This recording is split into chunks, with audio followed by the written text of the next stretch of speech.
朋友们，你们不要以为升级的刹车卡钳效果就是好了，大错特错。今天来一台奥德赛，看到没有？前刹车也改了，后刹车也改了。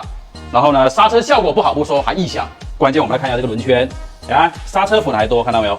洗完车的第二天，全部都是粉尘，受不了了。车主气得都要想把这套刹车给替换掉、更换掉、拆掉，还原回去。但是呢，今天找到我，幸好一直刷我的视频，我们今天就跟他推荐一款既好刹又好用的刹车皮。看到没有？这个旧皮已经拆出来了，这个边你看到没有？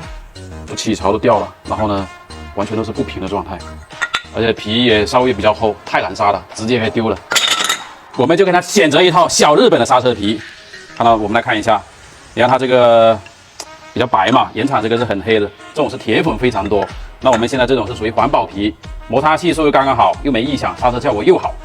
好，开装了，两个窗销拿完，然后两个刹车皮把它往外撑到底。